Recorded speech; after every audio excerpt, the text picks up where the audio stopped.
કેવળ જ્ઞાનનો ઉત્સવ અને સમોસરણની રચના.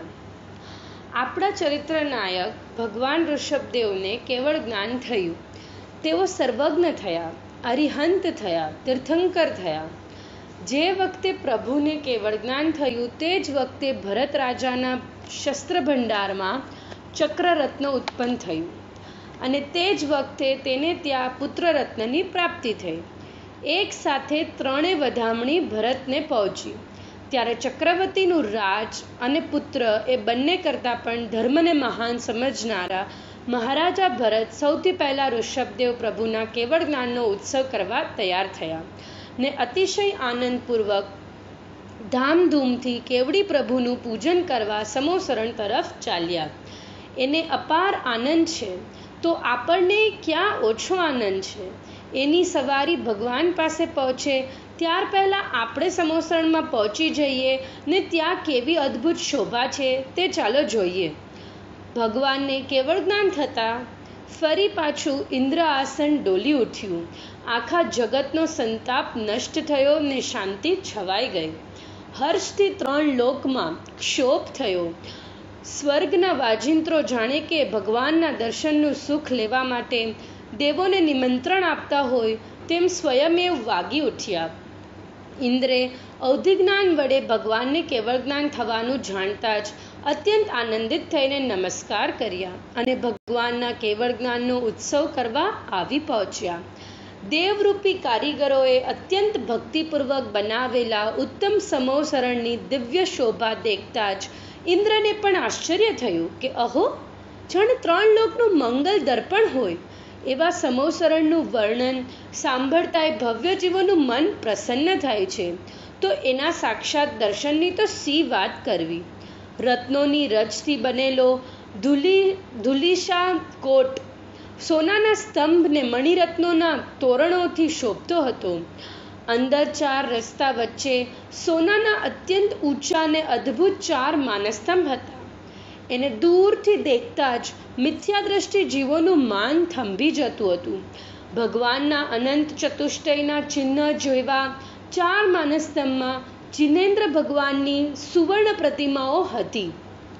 માનસ્તંભ ઇન્દ્રે રચેલ હોવાથી તેને ઇન્દ્રધ્વજ પણ કહે છે. તેની બાજુમાં પવિત્ર બાવડી હતી ને થોડે દૂર સમોસરણને ફરતી પાણીની પરીખા હતી. પછી લતાવન હતું. લતાવનમાં ઇન્દ્રોના વિશ્રામ માટે ચંદ્રકાંત મણિની બેઠકો હતી. ત્યાર પછી અંદર જતા સોનાનો પહેલો કોટ હતો. તેના ચાર દરવાજા 108 મંગલ દ્રવ્યોથી શોભતા હતા ને તેની બાજુમાં નવ નિધિ હતી. જાણે કે ભગવાને એ નિધિનો તિરસ્કાર ત્યાગ કરી દીધો તેથી તે દરવાજાની બહાર ઊભી સેવા કરતી હતી. પછી નાટ્યશાળા તથા ધૂપઘટને ઓળંગીને આગળ જતા સુંદર વન આવતું હતું. જાણે કે ઝાડના પુષ્પો વડે એ વન પ્રભુજીને પૂજી રહ્યું હોય એવું સુશોભિત હતું. એ વનમાં વૃક્ષ એટલા બધા પ્રકાશવાળા હતા કે ત્યાં દિવસ રાતનો ભેદ પડતો ન હતો. અશોક વનની વચ્ચે અશોક નામનું એક મોટું ચૈત્ય વૃક્ષ હતું જે અષ્ટમંગળથી તથા જીન પ્રતિમાથી શોભતું હતું. એ જોતા ઇન્દ્રને પણ એમ થતું કે અહો, જેમના સમોસરણના વૈભવનું આવું અદ્ભુત મહાત્મય તે ભગવાન ઋષભદેવના અનુપમ કેવળ જ્ઞાન વૈભવની તો સી વાત કરવી. સુંદર વન વેદિકા પછી સુવર્ણના થાંભલા ઉપર 4320 ધ્વજાઓની હાર ફરકતી હતી જે ભગવાનના મોહકર્મ ઉપરના વિજયને પ્રસિદ્ધ કરતી હતી. આ ધ્વજસ્તંભ, માનસ્તંભ, ચૈત્ય વૃક્ષ વગેરેની ઊંચાઈ તીર્થંકરોના શરીરની ઊંચાઈથી 12 ગણી હોય છે. એટલે અહીં તે 60,000 ફૂટ હિમાલયથી ડબલ સમજવી. ધજાઓની ભૂમિકા પછી બીજો ચાંદીનો ગઢ હતો જે 4 દરવાજાથી અત્યંત શોભતો હતો. તેની અંદર દેદીપ્યમાન કલ્પવૃક્ષોનું ઉત્તમ વન હતું ને તેની મધ્યમાં સિદ્ધપ્રભુની પ્રતિમા સહિત સિદ્ધાર્થ વૃક્ષ શોભતું હતું. ઊંચા ઊંચા 9 સ્તૂપ મંદિરો સિદ્ધ અને અરહંત પ્રતિમાઓ વડે બહુ આનંદકારી લાગતા હતા. એનાથી થોડે દૂર ત્રીજો સ્ફટિકમણીનો વિશુદ્ધ કોટ એમ સૂચવતો હતો કે આ જિનેન્દ્ર ભગવાનની સમીપમાં ભવ્ય જીવના પરિણામ સ્ફટિક જેવા વિશુદ્ધ થઈ જાય છે. સ્ફટિકના ગઢને 4 બાજુ પદ્મરાગ મણીના દરવાજા હતા. પછી 4 રસ્તાની વચ્ચેના ભાગમાં સ્ફટિકની 4 દિવાલો હતી, જે 12 સભાનો વિભાગ કરતી હતી.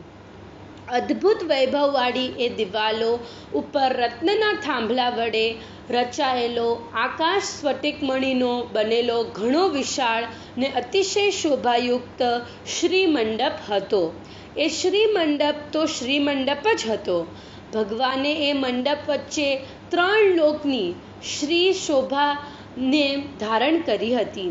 3 લોકના સમસ્ત જીવોને સ્થાન દઈ શકે એવા સામર્થ્યવાળા શ્રીમંડપનો વૈભવ અદ્ભુત હતો. ભગવાનના ચરણની શીતળતાના પ્રતાપે એ મંડપની પુષ્પમાળા કદી કરમાતી જ ન હતી. અહો, જિનેન્દ્ર ભગવાનનું આ કોઈ અદ્ભુત મહાત્મ્ય હતું કે માત્ર 1 યોજનના શ્રીમંડપમાં સમસ્ત સુર અસુર, તિર્યંજ ને મનુષ્યો એકબીજાને બાધા કર્યા વગર સુખપૂર્વક બેસી શકતા હતા. ત્યાર પછી પ્રભુની પહેલી પીઠિકા વૈડૂર્ય રત્નની હતી, જેના ઉપર અષ્ટમંગલ તથા ધર્મચક્ર શોભતા હતા. બીજી પીઠ સોનાની હતી, તેના ઉપર સિદ્ધોના ગુણ જેવી 8 મહાધજાઓ શોભતી હતી ને ત્રીજી પીઠિકા વિવિધ રત્નોની બનેલી હતી. આવી 3 પીઠિકા ઉપર બિરાજમાન જિનેન્દ્ર ભગવાન એવા શોભતા હતા કે જેવા 3 લોકના શિખર ઉપર બિરાજમાન સિદ્ધ પ્રભુ શોભે છે. પ્રભુના સમોસરણની આવી દિવ્ય વિભૂતિ જયવંત હો કે જેની શોભા દેખીને ઇન્દ્ર પણ અતિશય પ્રસન્ન થયો ને દેવો પણ આશ્ચર્યથી દેખવા લાગ્યા કે અહો, જિનેન્દ્ર ભગવાનનો આ તો કોઈ અદ્ભુત પ્રભાવ છે. સિંહાસનાદિ અષ્ટ પ્રતિહાર્ય 3 પીઠિકા ઉપર કુબેરે ગંધકુટી રચી હતી. અતિશય દેદીપ્યમાન એ ગંધકુટીના રત્નજડિત શિખર પર કરોડો વિજય પતાકા ફરકતી હતી. 600 ધનુષ એટલે કે 1800 મીટર લાંબી પહોળી ગંધકુટી ઉપર સોનાનું સિંહાસન હતું. તીર્થંકર ભગવાન ઋષભદેવ એને શોભાવતા હતા. પોતાના કોઈ નિરાલંબી મહાત્મયથી ભગવાન એ સિંહાસનથી 4 આંગળ ઊંચે અધ્ધર બિરાજતા હતા. તેઓ સિંહાસનને અડ્યા ન હતા. અહો, નિરાલંબી તત્વ! સમોસરણમાં દેવો દ્વારા પુષ્પવૃષ્ટિ થતી હતી. ભગવાનની નિકટ એક અશોક વૃક્ષ હતું, જેમાં મરકતમણીના પાંદડા અને વિવિધ રત્નોના પુષ્પો હતા. 1 યોજનનું એ અશોક વૃક્ષ શોકને નષ્ટ કરતું હતું ને ખીલેલા પુષ્પ વડે પ્રભુને પૂજતું હતું. ઉપર રત્નજડિત 3 સફેદ છત્રો શોભતા હતા, જે 3 લોકને આનંદકારી હતા. 4 બાજુ દેવો 64 ચામર ઢાળતા હતા. અતિશય ગંભીર ને મધુર દેવદુંદુભી વાજા વાગતા હતા. જિનેન્દ્ર ભગવાનના શરીરમાંથી ઉત્પન્ન થતી દિવ્ય પ્રભા અર્થાત ભામંડલના તેજ વડે આખી સમોસરણ ભૂમિ શોભતી હતી. ભગવાનની આશ્ચર્યકારી પ્રભા કરોડો દેવોના તેમજ સૂર્યના તેજને ઢાંકી દેતી હતી ને ભગવાનનો મહાન પ્રભાવ પ્રગટ કરતી હતી. આહા, અમૃતના સમુદ્ર જેવી અને જગતનું મંગલ કરનારા દર્પણ જેવી ભગવાનના શરીરની તે મંગલ પ્રભામાં મનુષ્યોને દેવો પ્રસન્નતાપૂર્વક પોતાના 7 ભવો દેખતા હતા. ભગવાનના સર્વાંગેથી મહાદિવ્ય ધ્વનિ છૂટતો હતો. મધુરી મેઘ ગર્જના જેવો અને અતિશય વાળો એ દિવ્ય ધ્વનિ ભગવાનના મહાત્મયથી સર્વભાષારૂપ થઈને ભવ્ય જીવોના અજ્ઞાન અંધકારને નષ્ટ કરતો હતો ને તત્વનો બોધ કરાવતો હતો. સર્વજ્ઞ ભગવાનનો એ દિવ્ય ધ્વનિ એક હોવા છતાં શ્રોતાજનોની પાત્રતા અનુસાર અનેક પ્રકારની વાણીરૂપ થઈ જતો હતો. આહા, એ જીનવાણીની મધુરતાની તો શી વાત! આ રીતે સિંહાસન, પુષ્પવૃષ્ટિ, અશોક વૃક્ષ, છત્ર, ચામર, દેવદુનુંભી, ભામંડલ ને દિવ્યધ્વનિ એવા 8 પ્રતિહાર્ય યુક્ત સમવસરણ અનંત ચતુષ્ટયના નાથ સર્વજ્ઞ દેવ વડે શોભી રહ્યું હતું. ઇન્દ્રનું આગમન ને ભગવાનની સ્તુતિ. સાતિશય પુણ્યના બગીચા જેવી એ સમવસરણની શોભા દેખીને ઇન્દ્રાદિ દેવો અતિ પ્રસન્ન થયા ને ભક્તિપૂર્વક એ ભગવાનને સેવવા માટે સમવસરણને 3 પ્રદક્ષિણા દઈને સભા મંડપમાં દાખલ થયા. ભગવાનનું શ્રીમુખ ચારે બાજુથી દેખાતું હતું, અર્થાત તેઓ ચતુર્મુખ હતા. ભગવાનને અન્ન પાણીનો આહાર ન હતો, વસ્ત્ર આભૂષણ પણ ન હતા, ઇન્દ્રિયજન્ય જ્ઞાન પણ ન હતું. જ્ઞાનાવરણાદિક કર્મોના નાશથી તેઓ સર્વજ્ઞ હતા. તેઓ મોક્ષ સૃષ્ટિના સર્જનહાર અને પાપ સૃષ્ટિના સંહારક હતા. આવા ભગવાનને દેખતા જ અતિશય ભક્તિથી નમ્રીભૂત એવા ઇન્દ્રે ઘૂંટણભર થઈને પ્રણામ કર્યા. તેના નેત્રો અને મુખ હર્ષથી પ્રફુલ્લિત બન્યા. નમસ્કાર કરી રહેલા ઇન્દ્ર ઇન્દ્રાણીના મસ્તક પર પોતાના નખના કિરણો વડે ભગવાન જાણે કે આશીર્વાદ વરસાવતા હતા. અષ્ટવિધ ઉત્કૃષ્ટ પૂજન સામગ્રી વડે ઇન્દ્રોએ શ્રદ્ધાપૂર્વક ભગવાનની પૂજા કરી. ઇન્દ્રાણીએ પ્રભુચરણ સમીપે રંગબેરંગી રત્નોના મંડલ પૂર્યા, પરંતુ કૃતકૃત્ય એવા ભગવાનને એ બધાથી શું પ્રયોજન હતું? એ તો વિતરાગ હતા. તેઓ કોઈના ઉપર પણ પ્રસન્ન નહોતા ને કોઈના ઉપર દ્વેષ પણ કરતા નહોતા, અને છતાંય ભક્તોને ઇષ્ટફળ પ્રાપ્ત થઈ જતું હતું. એ એક આશ્ચર્યકારી વાત છે. ભગવાનમાં પરનું અકર્તૃત્વ, સાક્ષીપણું અને વિતરાગતા હોવા છતાં ભક્તો પોતાના ઉત્તમ ભાવનું ઇષ્ટફળ પામતા હતા. એવી સ્વતંત્રતા એ એક આશ્ચર્યકારી વાત છે કે જે જૈન ધર્મમાં જ સંભવે.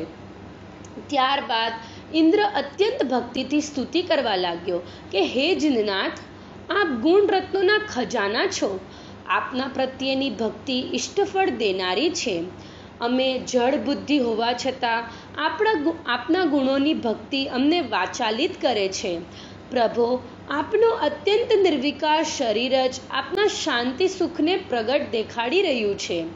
વસ્ત્ર રહિત હોવા છતાં આપનું શરીર સર્વોત્કૃષ્ટ સુંદરતાને ધારણ કરી રહ્યું છે. પ્રભો, આપના કલ્યાણકોમાં દેવો પણ દાસ થઈને આપની સેવા કરે છે. મોક્ષ માર્ગરૂપી સૃષ્ટિના આપ વિદ્યાતા છો. આપ જ જગતમાં મિત્ર છો. આપ જ ગુરુ છો. આપ જ જગતના પિતામહ છો. આપનું ધ્યાન કરનારા જીવો અમર એવા મોક્ષ પદને પામે છે. પ્રભો, દિવ્યધ્વનિ વડે આપ જગતને મોક્ષના અંતર સુખનો માર્ગ દેખાડનારા છો. આપે બતાવેલા મોક્ષ માર્ગમાં ચાલનારા જીવો પરમ આનંદને પામે છે.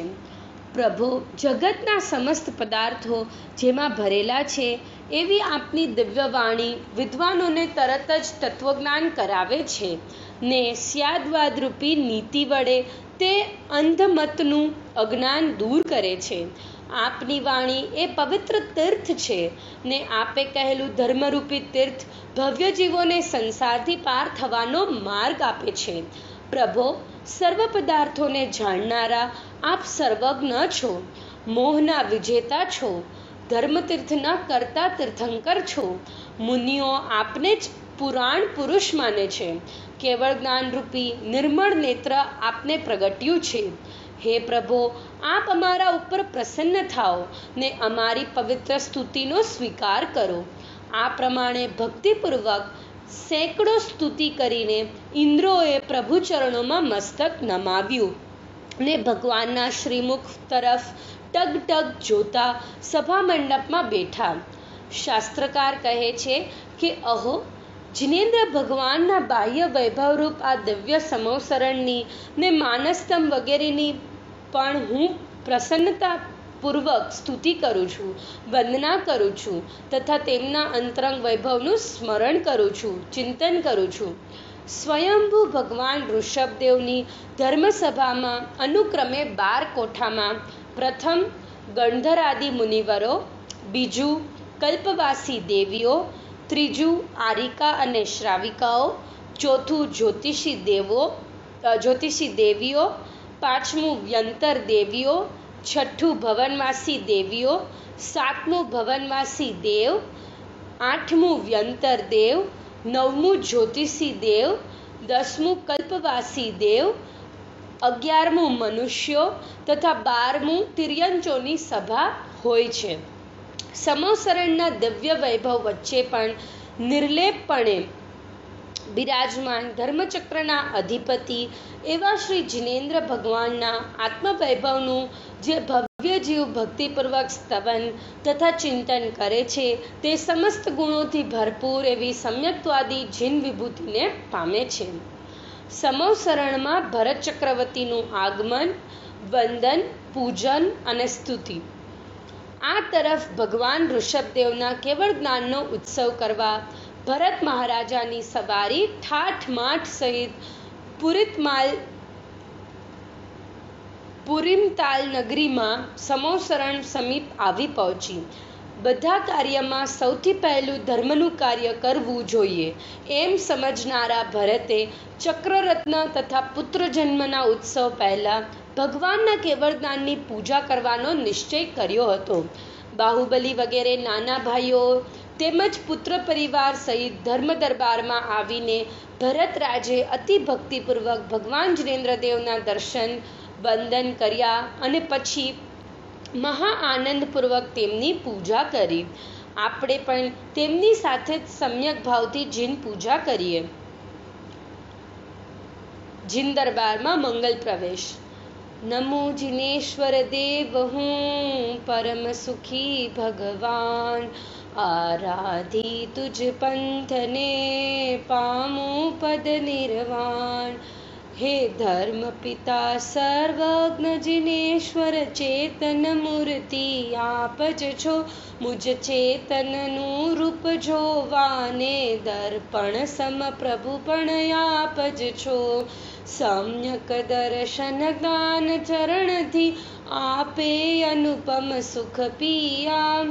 મોક્ષ તણો એ માર્ગ બતાવી ભવ્ય જીવોને ન્યાલ કિયા.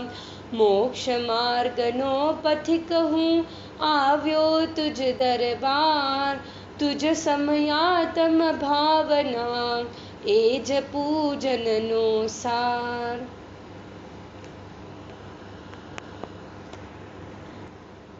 હે ધર્મપિતા જિનેશ્વર દેવ, જેવા સમ્યક ભાવે આપનો પુત્ર ભરત આપને વંદન કરે છે, હું પણ તેવા જ ભાવે આપને વંદન કરું છું.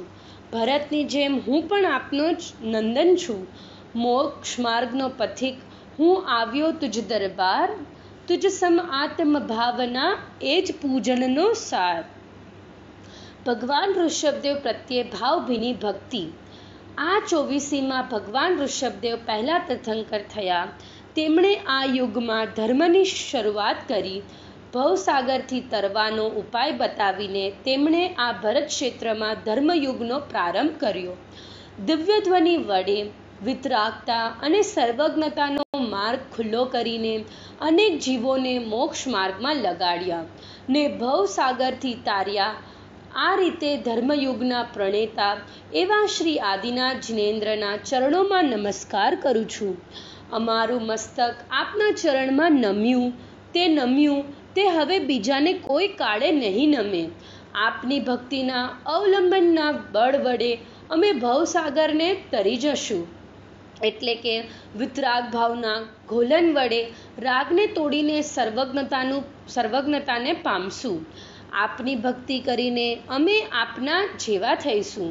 હે નાથ, અમે આપની પાસે ન નમીએ તો જગતમાં અમારે નમવાનું બીજું સ્થાન ક્યાં છે? પ્રભો, અમારું હૃદય આપને જોતા ઉલ્લસી જાય છે. આહા, આપની વિતરાગતા! જગતમાં જેનો જોટો નથી એ વિતરાગતા પ્રત્યે નમેલું અમારું હૃદય હવે કદી રાગ પ્રત્યે નમવાનું નથી. હે દેવ, જગતમાં મોક્ષાર્થી જીવોને નમવાનું કોઈ સ્થાન હોય તો એક આપ જ છો. એટલે પરમાર્થે આપના જેવો જે વિતરાગી જ્ઞાન સ્વભાવ છે તે જ મોક્ષાર્થીને આદરણીય છે. રાગ તરફ જે નમે તે આપનો ભક્ત નહીં.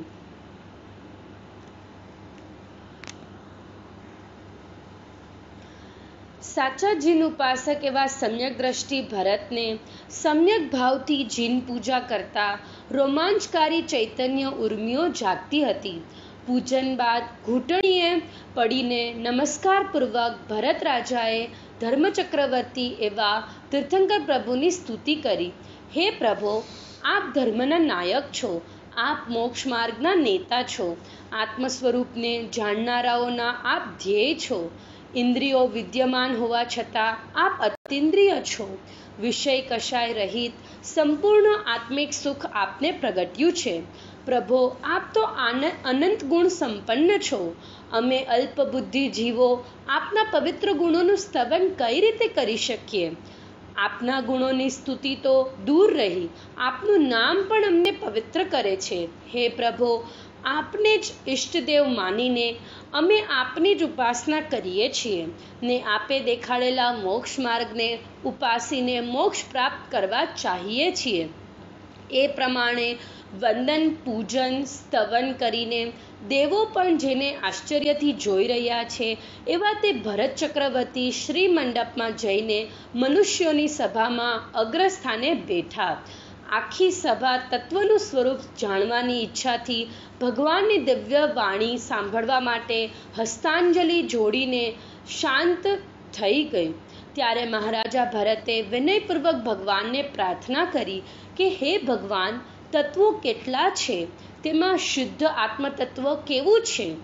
મોક્ષનો માર્ગ શું છે ને તે માર્ગનું ફળ શું છે તે અમે આપની પાસેથી સાંભળવા ચાહીએ છીએ. તો કૃપા કરીને ધર્મની વર્ષા કરો.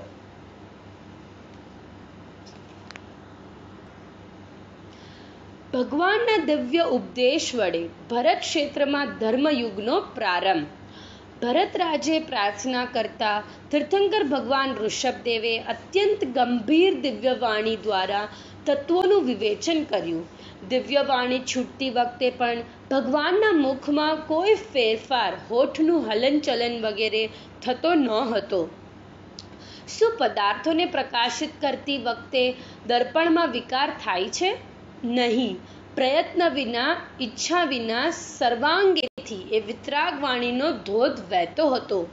જેમ પર્વતની કોઈ ઊંડી ગુફામાંથી અવાજ આવતો હોય એમ પ્રભુની દિવ્યવાણી અતિ ગંભીર હતી. અહો, તીર્થંકરાદિ મહાપુરુષોનું યોગબળ ને એમની પ્રભુતા કોઈ અચિંત્ય હોય છે. સમોસરણ વચ્ચે દિવ્ય ધ્વનિમાં ભગવાને જીવાદિ 6 દ્રવ્યોનું યથાર્થ સ્વરૂપ કહ્યું. જગતમાં જીવ ને અજીવ એમ 2 પ્રકારના દ્રવ્યો છે. જીવો પણ સંસારી ને મુક્ત એમ 2 પ્રકારના છે. જેમાં ચેતના એટલે કે જાણવા દેખવાની શક્તિ છે તે જીવ છે. તે અનાદિ અનંત છે. ઉત્પાદ, વ્યય, ધ્રુવતા સહિત છે. ઉપયોગ સ્વરૂપ છે.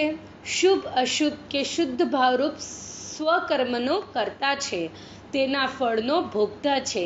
તે લોકના પ્રદેશ પ્રમાણ અસંખ્ય પ્રદેશી અરૂપી છે ને શરીરના આકારે રહેલો છે.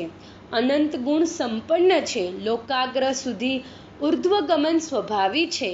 સંસાર દશામાં સંકોચ વિસ્તારરૂપ પરિણમે છે. દ્રવ્ય કર્મ, ભાવ કર્મ, નો કર્મ રહિત તેનું શુદ્ધ ચિદાનંદ સ્વરૂપ છે.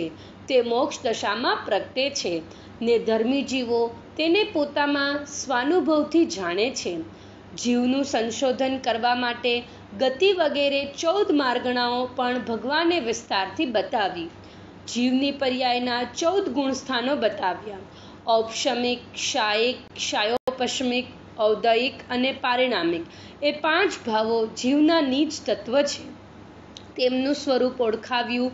જીવનું લક્ષણ ઉપયોગ છે. એવા ઉપયોગ લક્ષણરૂપ જીવને ઓળખીને તેનું યથાર્થ શ્રદ્ધાન કરવું જોઈએ. જીવ ઉપરાંત પ્રાણી, જંતુ, ક્ષેત્રજ્ઞ, પુરુષ, પુમાન, આત્મા, અંતરાત્મા, જ્ઞ અને જ્ઞાની એ પણ જીવના જ નામો છે. દ્રવ્યથી તે નિત્ય છે ને પર્યાયથી તે ઉત્પત્તિ વિનાશ સહિત અનિત્ય છે. આત્મા સત વસ્તુ છે. તે સર્વથા અભાવરૂપ નથી તેમજ સર્વથા નિત્ય કે સર્વથા અનિત્ય પણ નથી.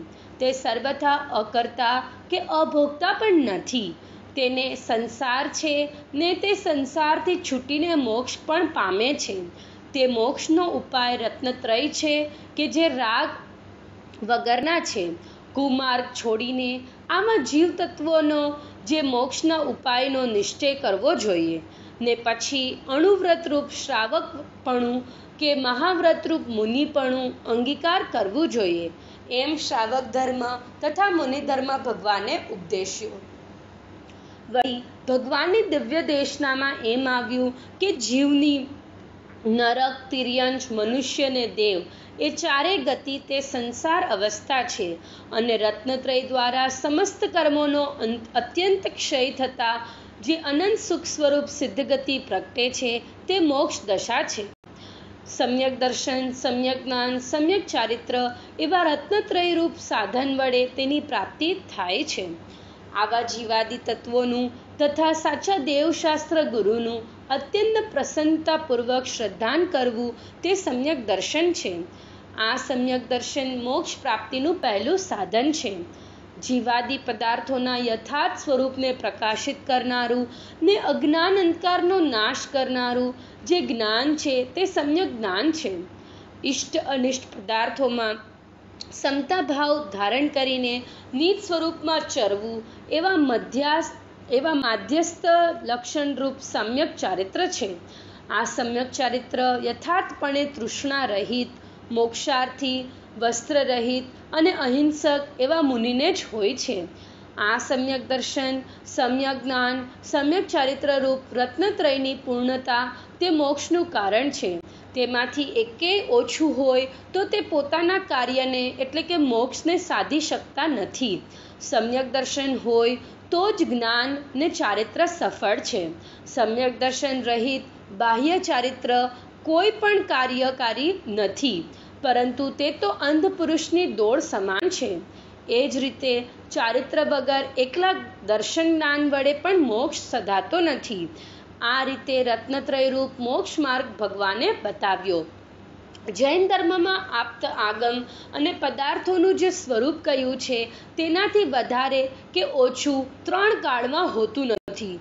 આવી શ્રદ્ધાની દ્રઢતા વડે સમ્યક દર્શનમાં વિશુદ્ધતા થાય છે. જેઓ અનંત જ્ઞાનાદિ ગુણો સહિત સર્વજ્ઞ છે, જેમણે મોહાદિ કર્મ કલંક ધોઈ નાખ્યા છે, જેઓ નિર્મળતાના ભંડાર છે ને નિર્મળ જેમનો આશય છે, સૌના હિતોપદેષ્ટા છે, એવા વિતરાગ જીનદેવ તે આપ્ત છે. તે જ ઇષ્ટદેવ છે. એવા આપ્ત પુરુષની વાણી કે જે શુદ્ધાત્મ સ્વરૂપના પુરુષાર્થને ઉપદેશનારી છે ને નય પ્રમાણોથી ગંભીર છે તે આગમ છે. તેમાં કહેલા અનેકાંત સ્વરૂપ જીવાદી પદાર્થો તે તત્વો છે. આવા આપ્ત આગમ તત્વોને બરાબર ઓળખવા જોઈએ. જીવ અજીવ આદિ પદાર્થો પોતપોતાના ગુણ પર્યાય રૂપે પરિણમન કરે છે. સમસ્ત પદાર્થોમાં પરિણમન સ્વયમેવ થાય છે અને કાળદ્રવ્ય તેમાં સહકારી કારણ છે. આવા પદાર્થ સ્વરૂપને જે જાણે છે તે પરમ બ્રહ્મપદને પામે છે.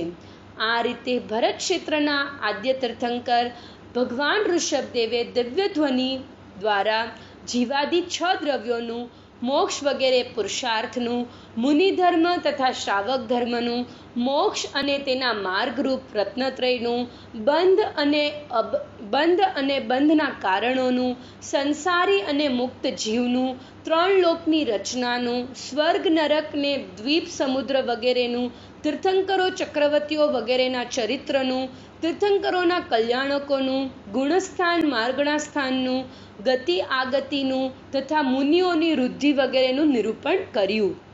સર્વને જાણનારા ને સર્વનું કલ્યાણ કરનારા ભગવાન ઋષભદેવે ભૂત, ભવિષ્ય, વર્તમાન 3 કાળ સંબંધી સમસ્ત દ્રવ્યોનું સંપૂર્ણ સ્વરૂપ બતાવ્યું. આ ભરત ક્ષેત્રમાં અસંખ્યાતા વર્ષો બાદ તીર્થંકર ભગવાનની દિવ્ય વાણી પહેલ વહેલી પુરિતામલ નગરીમાં છૂટી એ દિવ્ય ધ્વનિની તો શી વાત, ને એ અમૃત ધોધને ઝીલનારા શ્રોતાઓના આનંદની તો શી વાત. ભગવાને કહેલું તત્વ સ્વરૂપ સાંભળીને ભરત રાજા અને 12 સભાના જીવો પરમ આનંદને પામ્યા. દિવ્ય ધ્વનિ દ્વારા ધર્મરૂપી અમૃતનું પાન કરીને બધા જીવો પરમ હર્ષથી સંતુષ્ટ થયા.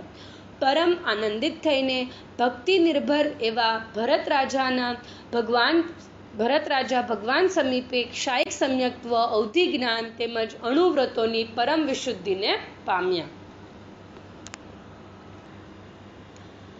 4 તીર્થરૂપ ચતુર્વેદ સંઘની સ્થાપના.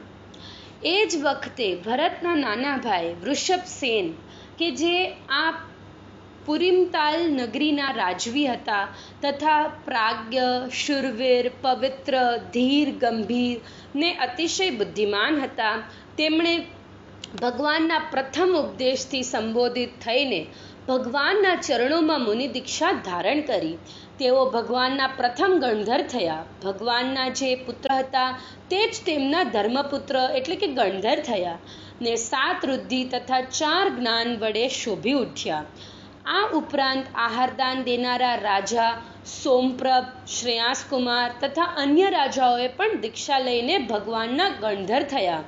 ભગવાનની પુત્રી અને ભરતની નાની બહેન બ્રાહ્મી દેવી પણ ભગવાન સમીપ દીક્ષિત થઈને આરિકાઓના સંઘના ગણીની બન્યા. દેવોએ પણ તેની પૂજા કરી. ભગવાનની બીજી પુત્રી ને બાહુબલીની સહોદરી સુંદરી દેવીએ પણ પ્રભુચરણોમાં વૈરાગ્યપૂર્વક દીક્ષા લીધી. બીજા પણ કેટલાય રાજાઓ, રાજકુમારો ને રાજપુત્રીઓએ સંસારથી ભયભીત થઈને દીક્ષા ધારણ કરી. શ્રુતકીર્તિ નામના અતિશય બુદ્ધિમાન પુરુષે શ્રાવક વ્રત ગ્રહણ કર્યું ને લાખો દેશવ્રતી શ્રાવકોમાં તે શ્રેષ્ઠ થયા. એ જ રીતે પવિત્ર અંતઃકરણવાળી સતી પ્રિયવ્રતાએ શ્રાવિકાના વ્રત ધારણ કર્યા ને લાખો શ્રાવિકાઓમાં તે શ્રેષ્ઠ થઈ. આ રીતે ભગવાન ઋષભદેવના શાસનમાં આ ભરત ક્ષેત્રમાં મુનિ, અર્જિકા, શ્રાવક ને શ્રાવિકા રૂપ ચતુર્વિગ સંઘની સ્થાપના થઈ. મોક્ષના દરવાજા ખુલ્યા. ભગવાનની સાથે દીક્ષા લેનારા જે 4000 રાજાઓ ભ્રષ્ટ થઈ ગયા હતા તેમાંથી એક મરીચી સિવાયના બીજા બધા તપસ્વી રાજાઓ ભગવાન ઋષભદેવના ઉપદેશથી તત્વનું યથાર્થ સ્વરૂપ સમજીને ફરીથી દીક્ષિત થયા ને ભાવલિંગી મુનિ થયા. બીજા અનેક ઉત્તમ રાજાઓએ પણ દીક્ષા લીધી. તેમાં ભગવાનના પુત્ર અનંતવીર્ય એટલે કે ભરતના ભાઈ પણ ભગવાન પાસે દીક્ષા લઈને અલ્પકાળમાં કેવળ જ્ઞાન પ્રગટાવી આ અવસર્પિણી યુગમાં ત્રીજા આરામાં સૌથી પહેલા મોક્ષ પામ્યા. દેવોએ પણ તેમની પૂજા કરી. આ રીતે પ્રથમ તીર્થંકર ભગવાનનો દિવ્ય ધ્વનિ શરૂ થતા ભરત ક્ષેત્રમાં મોક્ષના દરવાજા ખુલ્યા.